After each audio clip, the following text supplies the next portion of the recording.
El Banco Central hace política monetaria. Para ello, utiliza la tasa de política monetaria, buscando incidir en las tasas de interés a que los bancos captan ahorros y prestan para el consumo de los hogares y la inversión de las empresas. El objetivo de la política monetaria es mantener la inflación en torno a una meta definida por el Banco Central, logrando la estabilidad de precios y contribuyendo a crear las condiciones para un crecimiento económico sostenido. Banco Central de la República Dominicana, por la estabilidad y el crecimiento. Libre, para poder pagar la uni desde donde esté. Libre para checar que me pagaron sin gastar mi internet. Y para hacer mis transferencias sin tener que estar buscando Wi-Fi. Para poder ver lo que tengo en mi cuenta sin que se me acabe la recarga. Ay, sí, lo fácil que es de usar. Sí, hemos liberado nuestra app Banreservas del consumo de datos para que aproveches todos sus beneficios tengas o no tengas internet, haya o no Wi-Fi y sin consumir tu recarga. Bájala, úsala y resuelve. App Banreservas, tu banco fuera del banco. Banreservas, el banco de todos los dominicanos.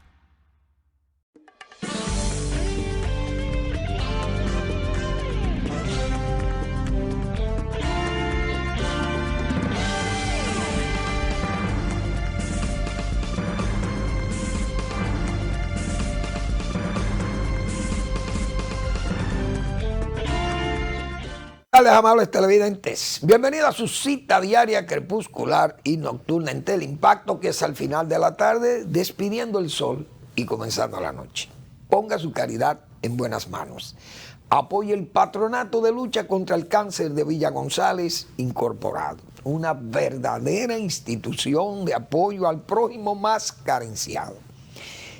Ese pobre atrapado ahí en las tripas del bosque rural, y que necesita de un apoyo militante de instituciones como estas que puedan brindarle un paliativo a una enfermedad catastrófica como es el cáncer. Apóyelos. 809-443-8010. También el Hogar Escuela Santo Domingo Sabio espera por su asistencia, por su caridad. Formar jóvenes en alto riesgo, ese es su objetivo básico y lo cumplen, pero necesitan del apoyo de los buenos y de las buenas dominicanas y dominicanas. Avenida Independencia, casi esquina Avenida General Gregorio Luperón, aquí en Santo Domingo. Hay una nota de pésame de una personalidad del país, porque fueron de aquellos jóvenes que le dieron continuidad a esa lucha iniciada por los ya venida. Trujillo, señores, la dictadura de Trujillo, desde que se inició, tuvo combatientes, gente que la combatió, y con tiros y con palabras, con discurso, con todo. Antes de subir Trujillo ya era combatido. Pero este grupo de valerosísimos dominicanos del 14 de junio y del 19 y 20 de junio, todas las que desembarcaron por Maimón, Estero Hondo y Constanza, ese movimiento, diríamos, que fue un martirologio dominicano, porque la mayoría, casi todos, murieron, solo salvaron, creo, tres o cinco, con los dos cubanos. Fueron los únicos sobrevivientes de esos desembarcos. Pero ese desembarco dio origen a una resistencia interna, donde gran cantidad de jóvenes, bueno, debo incluir un hermano mío que estuvo preso también, estuvo preso en la 40, la famosa ergástula de las 40, o de la 40. Pero Julio Escoto fue de esos jóvenes que se enrolaron en esa lucha del 14 de junio, de esa resistencia, el movimiento clandestino 14 de junio. Gente que fue golpeada y torturada en forma abusiva y desconsiderada ahí en esas cárceles del Trujillato. Y Julio Escoto yo le conocí con Miguel Félix Iglesias, que en paz descanse también, Miguel. Fueron buenos amigos y compañeros de lucha también, y fundadores del movimiento 14 de junio. Julio Escoto fue un hombre, un luchador, un joven, se enroló temprano en esa lucha contra Trujillo. Sufrió esas durezas de ese régimen de oprobio.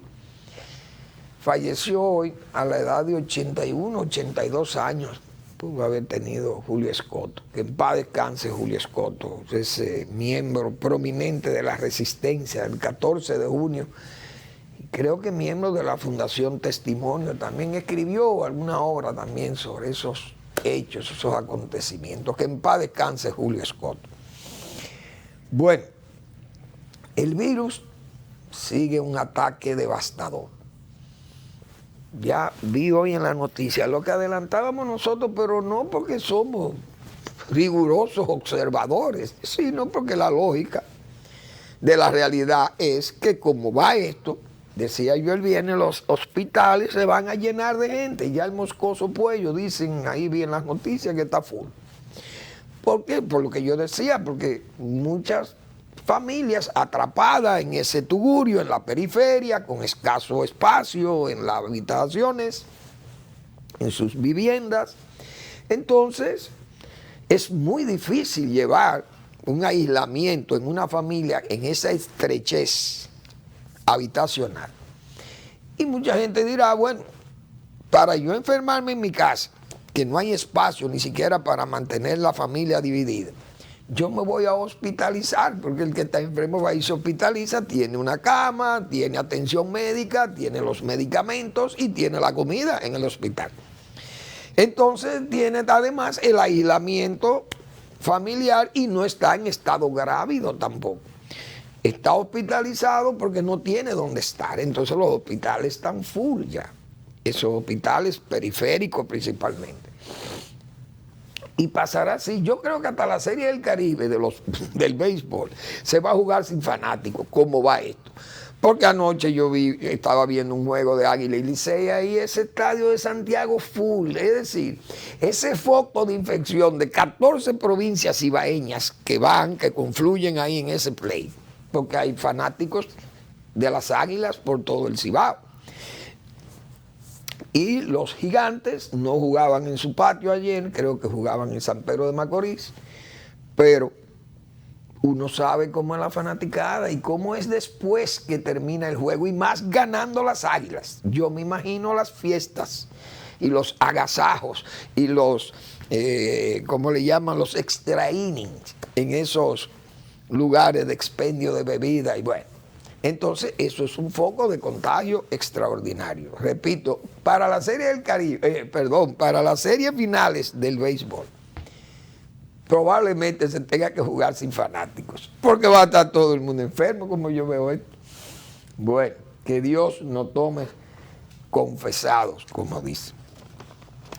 Bueno, el año entra con mucho trabajo, potencialmente hablando, para la Procuraduría General de la República.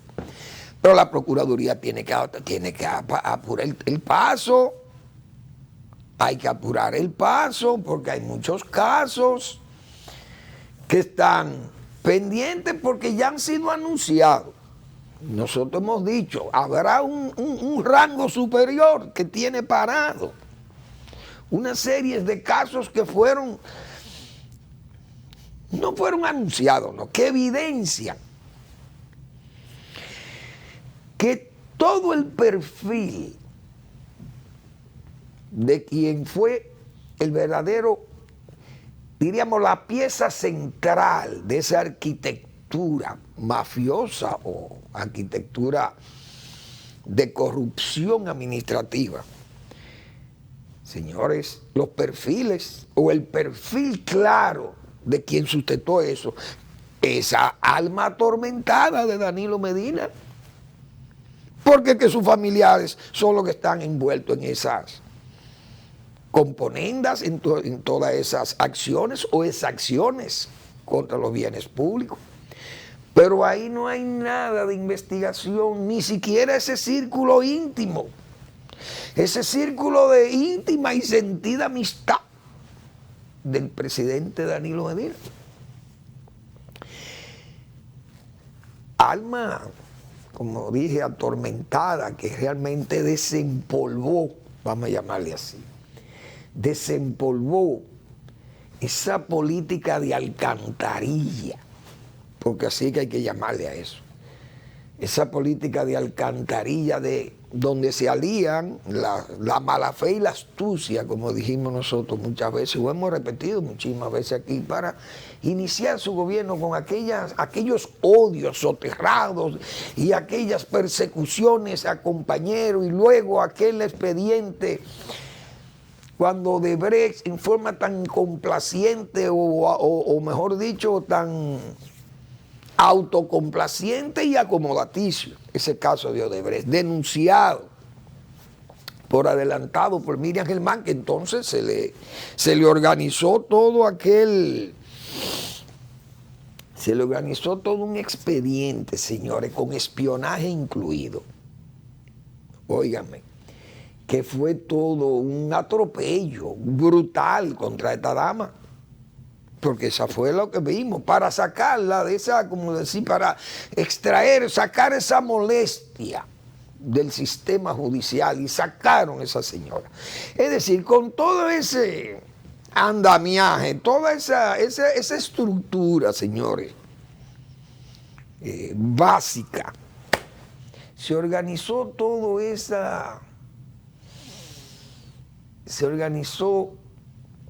esa familia, Dios mío.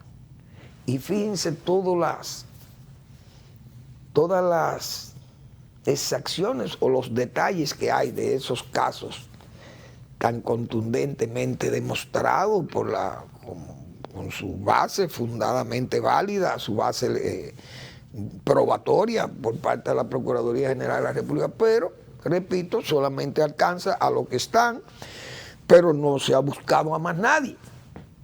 Y ahí hay mucha gente que está involucrada y citada, e incluso investigada, pero no se ha sabido más nada.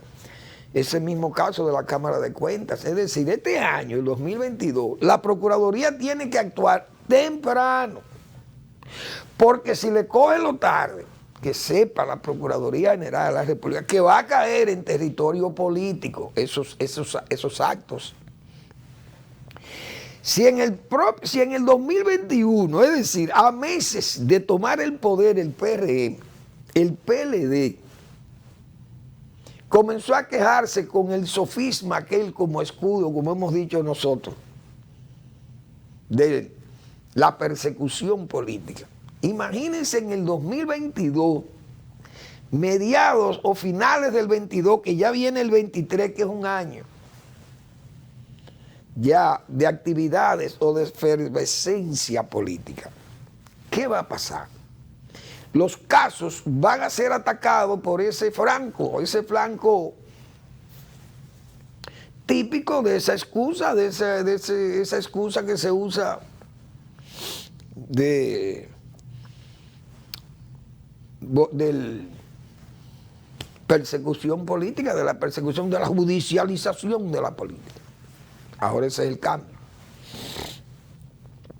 Entonces, todos esos casos y todas las sospechas que hay de casos, porque que ahí hay demasiadas riquezas, demasiados patrimonios, y entonces todas esas investigaciones, ¿cómo, con qué tiempo que la Procuraduría General de la República, o con qué recursos? No solamente económicos, sino recursos humanos para tanta cosa que hay pendiente, y que ahora solamente tenemos 5 casos y se piden prórroga para un caso como el Coral, 4 meses, porque todavía falta. Si falta armar más ese expediente, faltan más pruebas. Imagínense con lo que todavía ni siquiera se han llevado a juicio. Por tanto, la Procuraduría tiene que apurar el paso. No sé si necesitan más espacio, si necesitan más recursos económicos, si necesitan más recursos humanos, pero si quieren hacer el trabajo, tienen que hacer el trabajo así. Si no, se va a quedar trunco y se van a quedar aplazados. Y cuando entren en juicios de fondo con los que están imputados hoy, ¿qué va a pasar? Esa gente probablemente diga, mira, váyanse a su casa y vengan cuando se les cite, como se hizo con el caso de Brecht.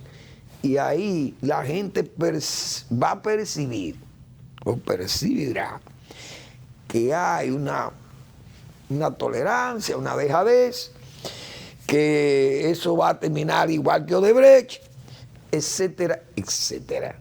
Y además, eso mismo puede estimular a que en un periodo de reelección, como están ya la mayoría de la baronía del Partido Revolucionario Moderno, comiencen entonces actos pecaminosos dentro del tren administrativo que inmediatamente va a comenzar a promover candidaturas menores sobre la base del uso y abuso del uso de los recursos públicos. Vamos a la pausa.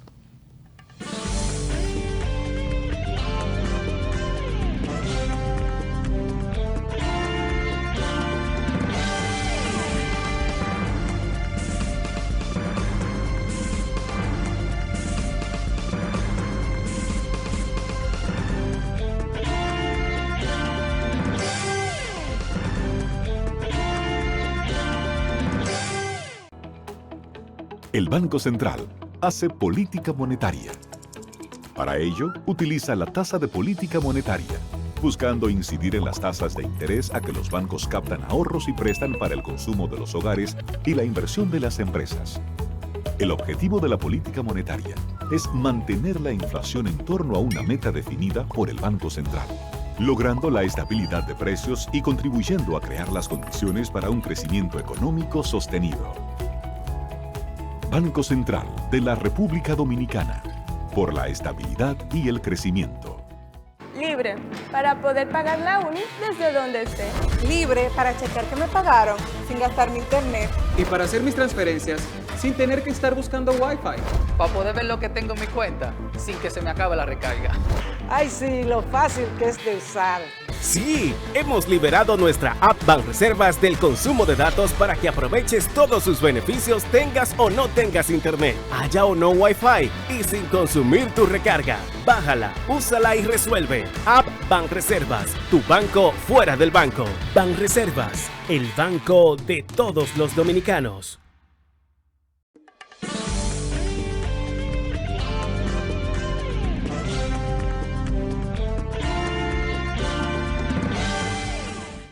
Señores, yo tengo, y discúlpenme por ese yo íntimo, ese yoísmo, pero desde que se inició el gobierno de don Luis Abinader, 16 de agosto del 2020, dijimos nosotros, presidente Abinader, imite a Balaguer, pero hay que Fermín es un fanático del balaguerismo. Sea austero. Esa fue la primera parte de nosotros. La austeridad verdadera, no la austeridad anunciándola, no aplicándola, presidente Abinader. Fue lo primero que dijimos. Porque hicimos un símil con la situación difícil en que entró Balaguer al poder, con un país no con esta fortaleza que le han dejado, que a pesar de que le dejaron los problemas que heredó. Pero este no era el país del 66 que recibió Balaguer después de la guerra de abril. Un país que tenía una esperanza de vida de 52 años. Abinader recibió un país con una esperanza de vida de 71 años. Y una economía fuerte, pero con las dificultades, claro, en que la dejaron. Y dijimos, mire, esta pandemia no es la guerra de abril, pero la guerra de abril no fue que dejó el país casi intacto, pero uno sabe que la estructura productiva nacional solamente se afectó con más fuerza en la parte de la capital.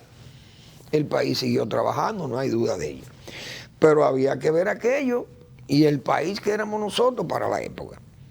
Entonces Balaguer fue austero de verdad, con una ley de austeridad aprobada por el PRD, que era el segundo partido del poder, porque tenía una gran cantidad de senadores y de diputados, y la apoyó el PRD con esa intransigencia que hubo en los gobiernos de Balaguer y esa falta de concesión que hubo por parte de la oposición a un Balaguer que acababa de instalarse en el poder. Pero la austeridad fue un éxito y Balaguer entendió eso. El presidente ha venido a tomar la medida ahora, ya después que tiene 16 o 16 meses de gobierno. Se ha dado cuenta, parece el presidente Abinader, que los dineros de los préstamos y los recursos no están tan abundantes. Hay que tomar en cuenta que las cosas se están poniendo difíciles, que la pandemia sigue ahí y que además el país tiene una deuda, una responsabilidad alta. Por tanto, se necesita ser austero.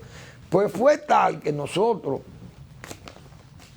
y traje este artículo porque a veces uno dice las cosas y no le ponen atención porque uno no tiene el alcance para que nos tomen la atención, pero es que escribí autoridad y austeridad. Listín Diario, 9 de diciembre del 2020. Un año hace de eso, un año y un mes.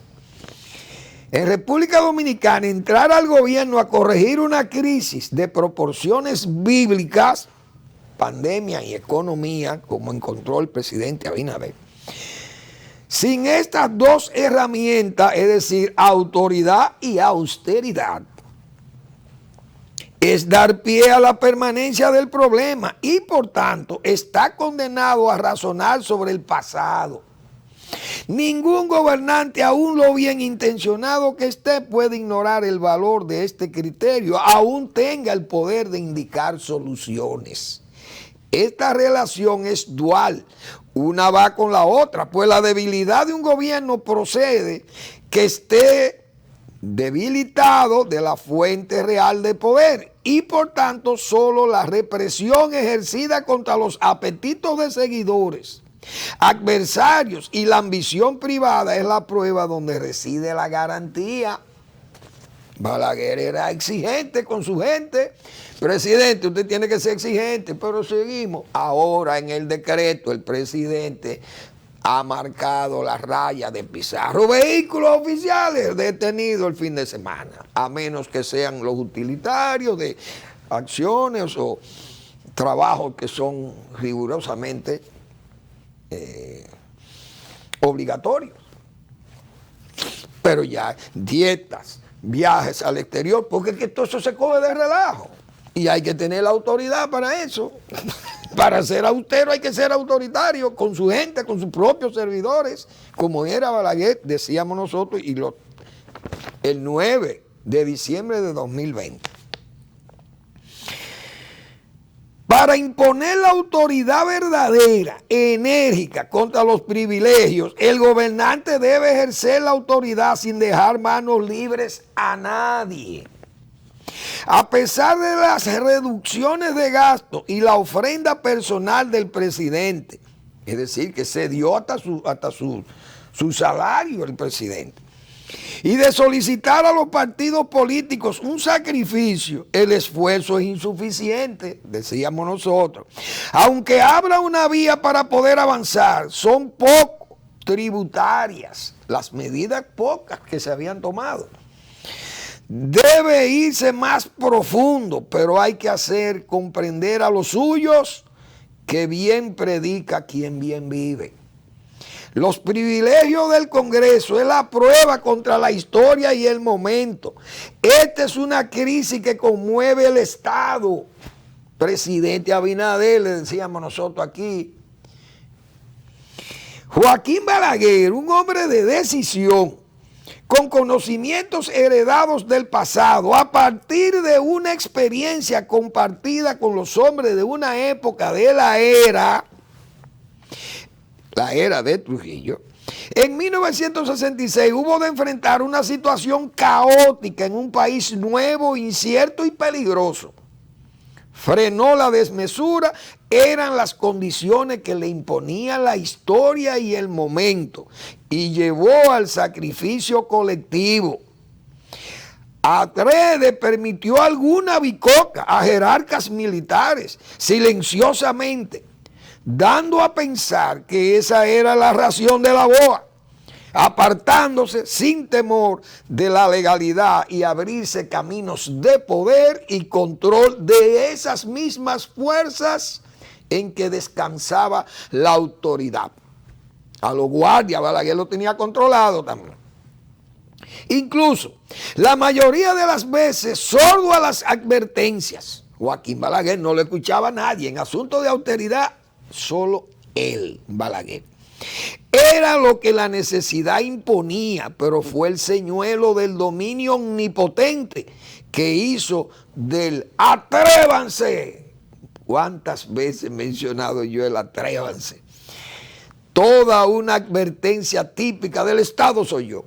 Y es verdad, Balaguer era así. A quienes trataron de desafiar sus prácticas austeras, fueran seguidores o adversarios. No pretendo poner las cosas en el contexto del 66, pero también quedaría desnaturalizada si juzgásemos que no responden a las necesidades de la comparación, pues el pretexto es el mismo. Salir de la crisis y echar adelante el país con un alto costo, eso sí, sin dejar de castigar a los implicados en la aventura colectiva de asaltar el Estado. El presidente Abinader ha dado pruebas fehacientes de que se va a castigar ese delito de asaltar el Estado y se está viendo ahí en los juicios. Pero faltaban esas medidas austeras que el presidente se ha dado cuenta que no se puede seguir en un estado casi de festín. Y lo decíamos, esas pensiones. Señores, ahí hay gente que lo han pensionado, que en su vida han trabajado en el Estado, que incluso no solamente no han trabajado en el Estado, que han sido evasivos con los pagos de impuestos a los estados, al Estado. Músicos, cantantes, bailarines, ¿quiénes más? Periodistas, locutores y muchos profesionales inclusive, que evadieron el pago de impuestos al Estado y hoy son pensionados con pensiones privilegiadas. Entonces, esas cosas, el Estado no puede darse esos lujos. O regalar el dinero y regalar cargos y hacer un Estado gigante, elefantiásico, como hemos dicho nosotros otra vez. Entonces, esas cosas yo saludo la austeridad. Porque yo creo que el gobierno no debe darse los lujos. Porque aquí se gasta dinero, señores. Hay que ver el dinero que gastan. Yo no quiero llamarle, como se le llama peyorativamente a muchísima gente ahí que hace uso y abuso del uso de los recursos públicos para propaganda, promociones y una serie de viajes y congresos y esas cosas. Con un Estado pobre no se puede. Bien, yo quiero referirme ahora a San Juan de la Maguana. Yo, en este programa, y sigo con mi yoísmo, los temas del sector agropecuario nunca he rehuido a ellos. Siempre he citado parte del sistema agropecuario nuestro como las deficiencias, las dificultades, y fue otra de las advertencias que humildemente le hacía al presidente Abinader. Presidente Abinader, póngale atención al campo, al sector agropecuario, decía yo ayer, allá, comenzando el gobierno. Pero los gobiernos a veces, los presidentes, se dejan llevar de consejos, se dejan llevar de asesores que tienen ellos y que esos son los que valen, los más cercanos, a lo que ellos le creen, porque han conversado con ellos, y el que opina de la calle es, no, ese es balaguerista, ese es lionelista, o es PLDista, ese es lo que quiere que usted fracase, presidente. Siempre dijimos, el sector agropecuario no está bien representado, no está bien dirigido. Y además tiene muchas fallas que no son culpables este gobierno, pero que hay que corregirlas. Y si usted no ve planes para corregirlas, programas serios para corregirlas, entonces vamos a seguir con el mismo atraso. Siempre dije, cuidado con San Juan de la Maguana, una zona que uno puede decir que conoce. San Juan de la Maguana, se han diseñado todos los planes para San Juan de la Maguana y se gasta un dineral en San Juan de la Maguana y nadie se lleva de nadie, como dicen. Yo fui hasta el Palacio Nacional en tiempo de Danilo Medina a luchar para que en San Juan no se gastara mal el dinero, y lo que salí fue disgustado con el administrativo de la presidencia, porque ese señor, sin saber de agronomía, quería ser agrónomo o es agrónomo. Yo no sé dónde se graduó como agrónomo. Y no fue posible que atendieran nada de lo que uno decía. Entonces, a San Juan, todos los presidentes le llevan un plan. Ahora, los únicos dos presidentes que han hecho planes y han cumplido en San Juan de la Maguana fue Joaquín Balaguer y Leonel Fernández. Uno, Balaguer, su plan agrario de Balaguer, hídrico, parcelario y productivo, fue Joaquín Balaguer, y Leonel Fernández, que lleva un plan de urbanismo. Es decir, el plan de Leonel fue ejecutado por el señor Félix Bautista, que hoy cobra, como se dice, cobra esas... Es redituable, porque el pueblo de San Juan se ha sentido agradecido del trabajo que hizo Félix Bautista y el gobierno de Leonel Fernández con el urbanismo de San Juan, una circunvalación llena de edificios, muchísimas arreglos urbanos, la universidad, se creó la extensión de la UAS y se hizo un trabajo grande en San Juan de la Maguana, muchas viviendas y calles arregladas y todo aquello, un mercado, etcétera. Y entonces ese fue un plan urbano para San Juan. Leonel Fernández lo cumplió. Pero Balaguer, el 24 de mayo del año 1966, que lo he repetido muchísimas veces aquí, anunció un plan para San Juan y el sur. El destino del sur se llamó ese discurso de Balaguer, en las matas de Farfán, donde Joaquín Balaguer, señora, hasta citó al coronel Francisco Domínguez, creo que era Francisco Domínguez, aquel famoso coronel que llegó al campamento de las matas de Farfán, que estaba el general Antonio Duvergé, y le llevó la bandera dominicana, la llevó doblada. Y entonces el general Duvergé le llamó la atención al coronel Domínguez. Mire, coronel, el pabellón dominicano nunca debe traerse, debe portarse doblado. Hay que llevarlo enhiesto, abierto, para que el pueblo sepa que ese pabellón hay que defender.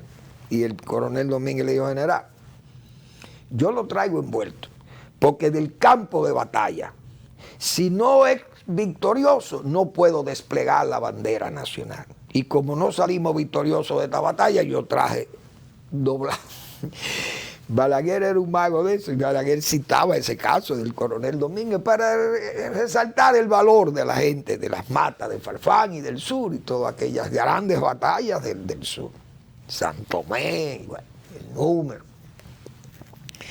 Entonces, Joaquín Balaguer, ahí en las matas de Farfán, anunció esas obras hidráulicas, el canal José Joaquín Puello, la presa de Sabaneta, la presa de Sabanayegua y el canal Yaque del Surazo. Usted está oyendo, presidente Abinader, pero eso están ahí, esos proyectos están ahí. Yo recuerdo que en el año 1978 fuimos con Joaquín Balaguer, porque yo era funcionario de Inespre en esa época, en San Juan de la Maguana. Y fuimos a inaugurar el canal Yaque del Surazua el 18 de abril, si mal no recuerdo, esa es mi memoria, del año 1978. Fuimos a Villalpando a entregar ese canal, el dique derivador, la presa derivadora de Villalpando y el canal Yaque del Surazua y la presa de Sabanayegua terminándose y el pueblo de Sabanayegua hecho en Azo. La presa de Sabaneta ya hecha en San Juan de la Maguana y el canal José Joaquín Puello ya dejando de ser un canal temporero para ser un canal. Y la parcelación por aplicación de las leyes agrarias en la zona de Pedro Corto y Pajonal. ¿Usted está oyendo, presidente Abinader? Entonces, en San Juan de la Maguana van con estos planes. El presidente deja 2.000 millones de pesos, dice que van a entregar. Ahora, ¿qué pasó el viernes en San Juan de la Maguana, el jueves? Yo voy a poner un video ahí. Si es tan amable, Alex, y tú me puedes poner ese video de los productores de San Juan. ¿Qué pasó en San Juan de la Maguana? Buenas tardes, según los agricultores, el mosaico dorado atacó a más del 90% de las plantaciones de habichuelas del valle. El virus destruyó el desarrollo vegetativo del cultivo. Esto es algo alarmante. En el Valle de San Juan hace muchos años, no es un evento que se está viendo este año. Hay una pérdida de un 80% de las habichuelas del valle. Tenemos pérdida en un 75, un 80 y hasta un 100% algunos de los parceleros. Los hombres del campo dicen que los últimos meses han sido de fracaso en fracasos, pues también sufrieron pérdidas en el cultivo del arroz. Aquí esas 3 parcelas que yo tengo juntas hay. Siempre yo le cosechaba 70, 75 sacos, 80 sacos de habichuelas. Y yo creo que si le dan 20 o 30 sacos, es mucho. No hay forma. Nosotros aquí los productores del valle con la pérdida del arroz y ahora la pérdida de la habichuela es un entierro para nosotros. Agregaron que ahora que pensaron podrían recuperarse, zonas que hacía mucho tiempo no eran atacadas, sufrieron la embestida a tal punto que muchas habichuelas están de echarle los animales.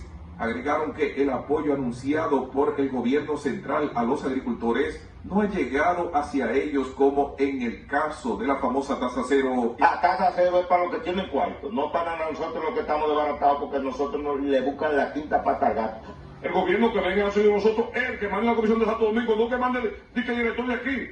No, es de la capital que nosotros queremos que vengan. Según manifestaron, la zona de Santo Tomé, que hace más de 5 años no había sido atacada por el mosaico dorado, ahora está diezmada en casi el 100%. De mi parte es todo, ahora regreso con ustedes al centro. Una breve pausa y regresamos con más detalles.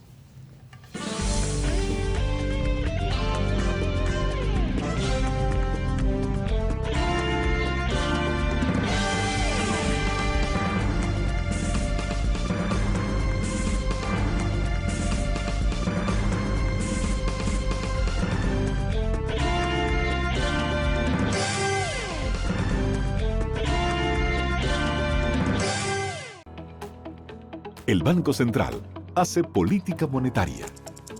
Para ello, utiliza la tasa de política monetaria, buscando incidir en las tasas de interés a que los bancos captan ahorros y prestan para el consumo de los hogares y la inversión de las empresas.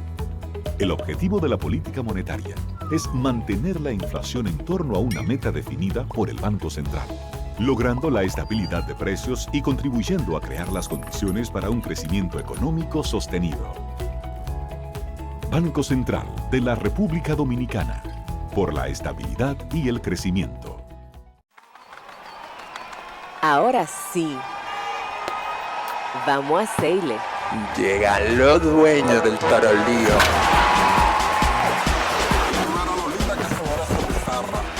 Porque aquí se ruge. Y vamos trotando hacia la cima.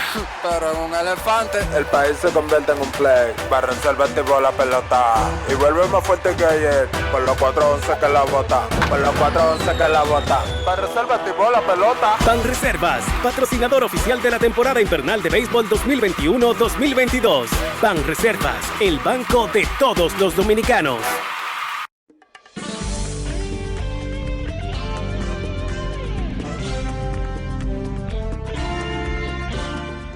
seguimos con San Juan de la Maguana. Yo le voy a mostrar unas imágenes de cuando la habichuela se enganchan a guardia. Ese amarillamiento, producto de una virosis, ustedes ven eso. Eso es lo que está pasando en San Juan, son las pérdidas a las que atribuyen ellos la virosis, los parceleros, los productores que estaban anteriores. Hoy yo leí un trabajo de Bienvenido Montilla, mi amigo Bienvenido Montilla, ingeniero agrónomo, sobre el enganche a guardia de las habichuelas de San Juan, esas imágenes que ustedes vieron. Muy interesante porque son las realidades que conocemos los técnicos.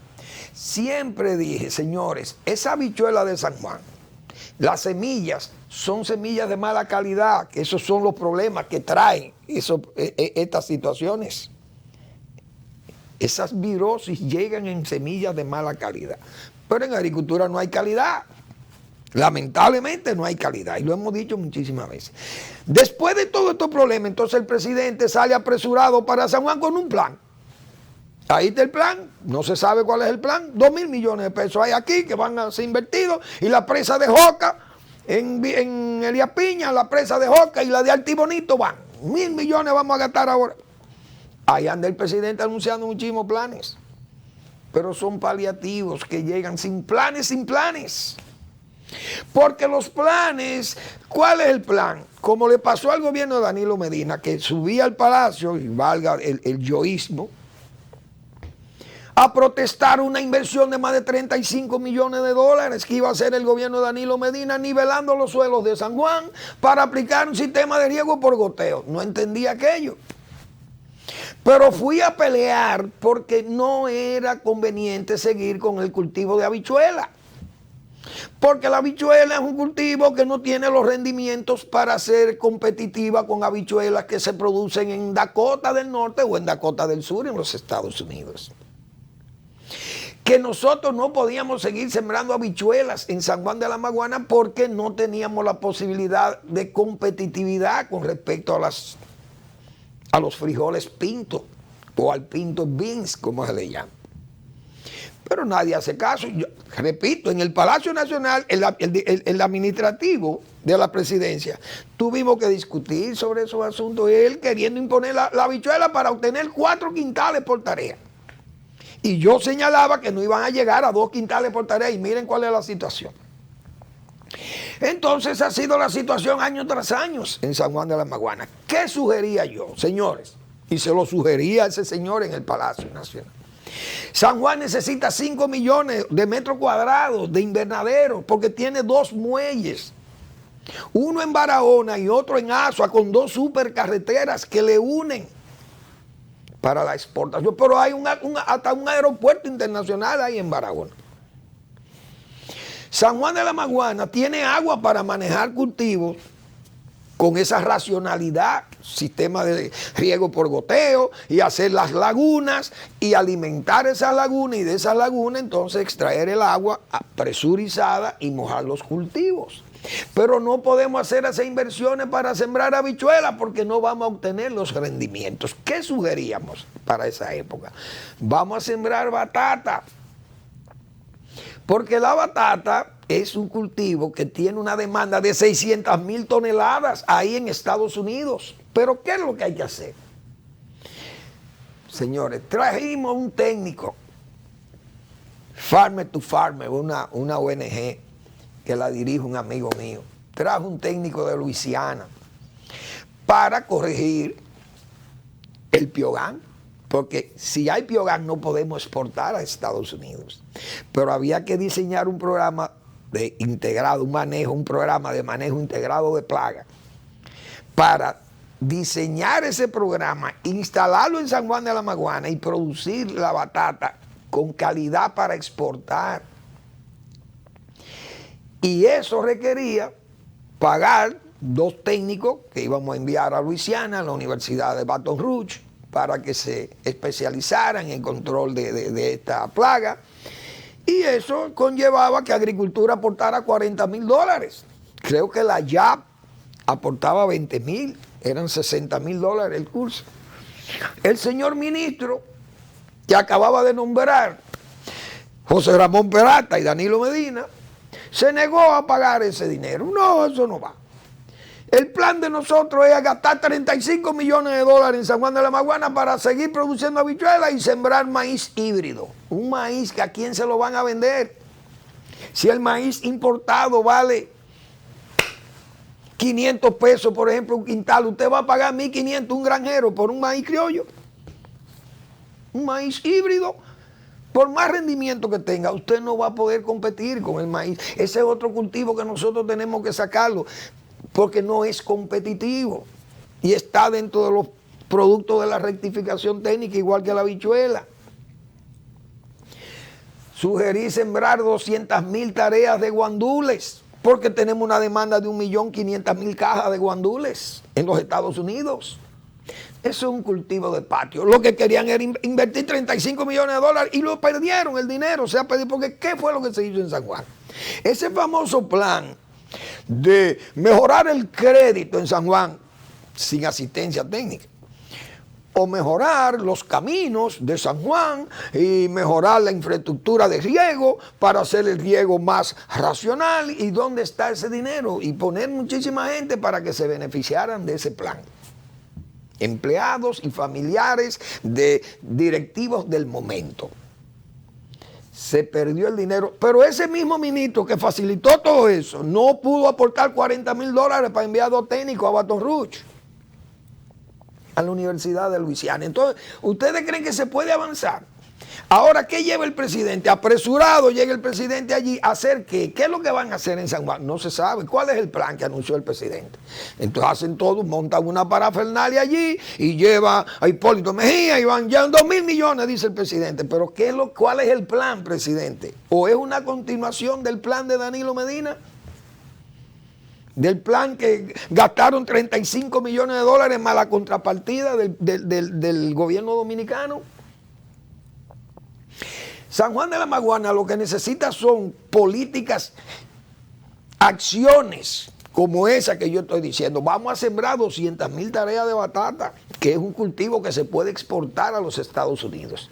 Pero hay que tomar medidas heroicas para evitar que el piogán afecte el cultivo.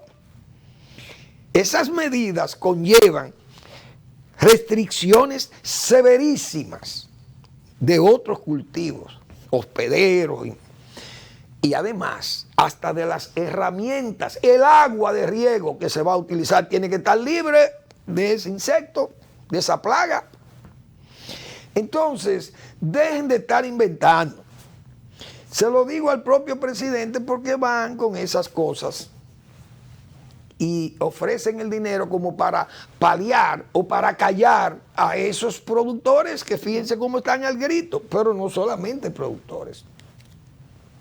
Para darme la razón de las cosas que yo he señalado, de que el sector agropecuario debía ponérsele atención desde el principio del gobierno, yo me voy a permitir leer este editorial del periódico Hoy, del viernes 7 de enero. El viernes pasado escribió el periódico Hoy esto para darme la razón de todo lo que he estado diciendo durante 16 meses. Las urgencias del campo carecen de relieve en la economía, dice el editorialista. Concentrarse en los cultivos de ciclo corto como política de Estado en 2022 y la autosuficiencia arrocera que se reporta como ahora lograda no restan magnitud a la falta de apoyo oigan bien, a la agropecuaria dominicana, si se toma en cuenta que solo un 10% de los productores criollos y sus fincas han venido teniendo acceso al sistema financiero, como el propio oficialismo certifica. La marginación en términos crediticios de la agricultura y la ganadería que ha continuado bajo este gobierno, la marginación en términos crediticios, explica en gran parte que constituyeran el sector de la economía de menor crecimiento, muy por debajo del turismo. Recuerden que Manuel Fermín citó ese 1.68, bajísimo, del IMAE, donde no aparece el sector agropecuario de tan deficiente resultados para el crecimiento de la economía que ha tenido el sector.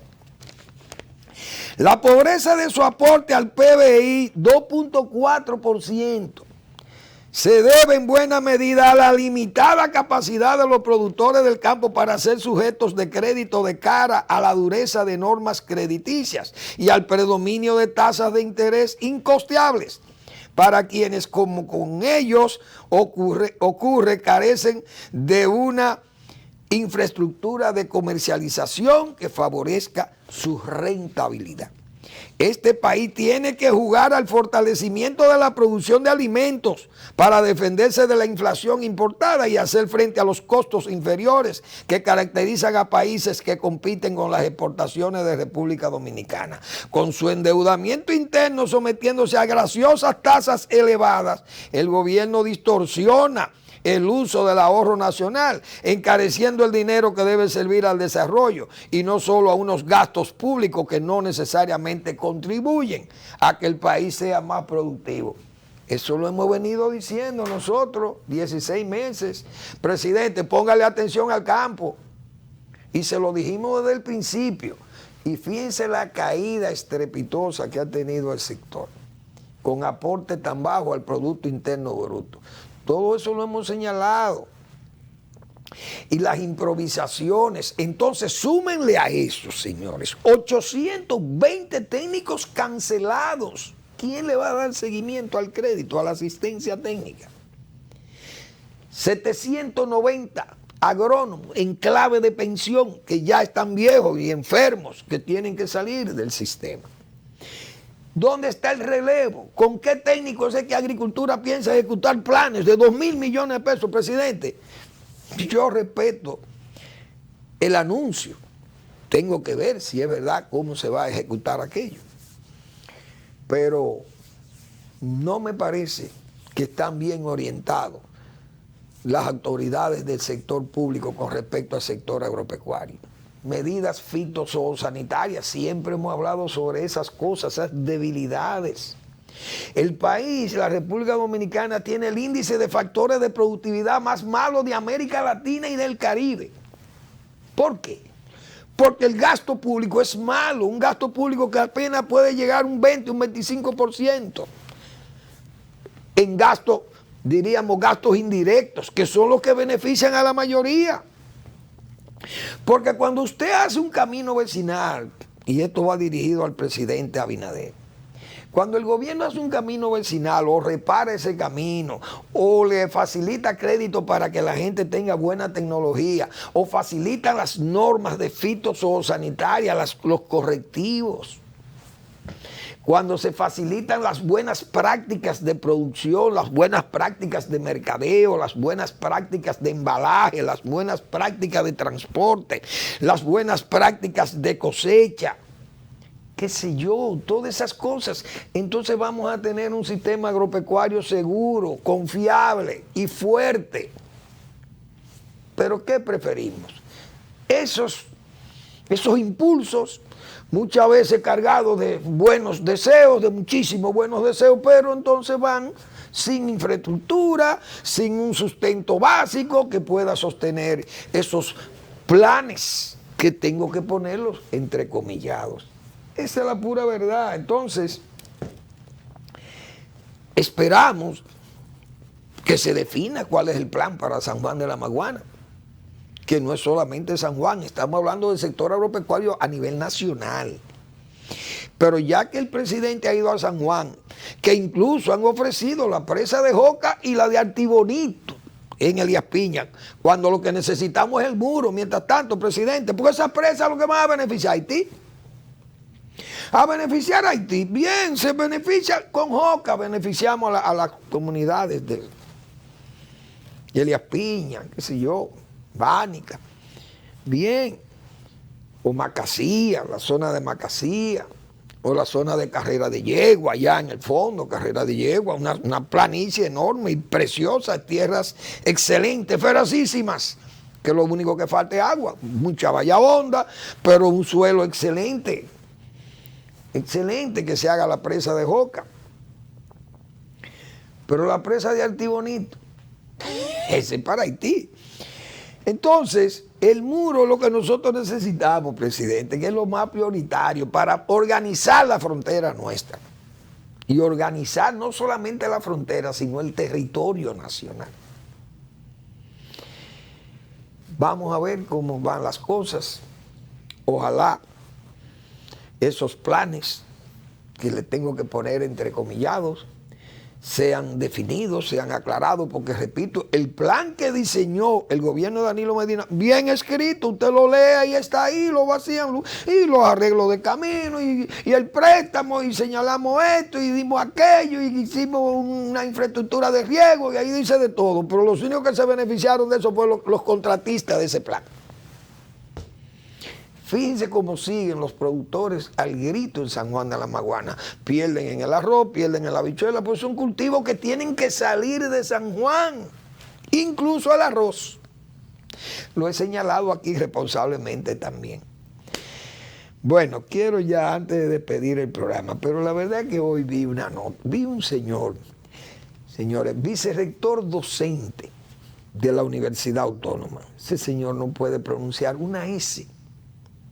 A mí me dio pena porque uno ve un funcionario universitario de ese nivel que no pueda hablar, por lo menos, con las S, donde tienen que estar las S, que son tan, señores, tan notorias cuando hay una mala dicción.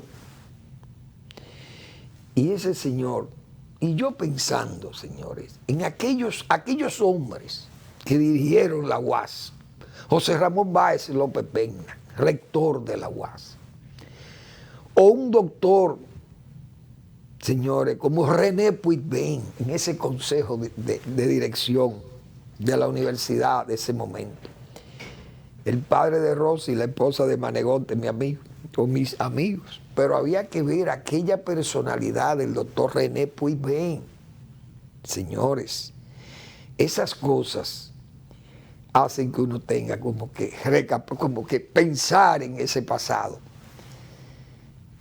y hacer esas críticas y hacer estas reflexiones de por qué esa degradación en esa universidad pública, la Universidad Autónoma de Santo Domingo. Señores, gracias por su atención. Nos vemos mañana en otra entrega de Al Final de la Tarde, despidiendo el sol y comenzando la noche.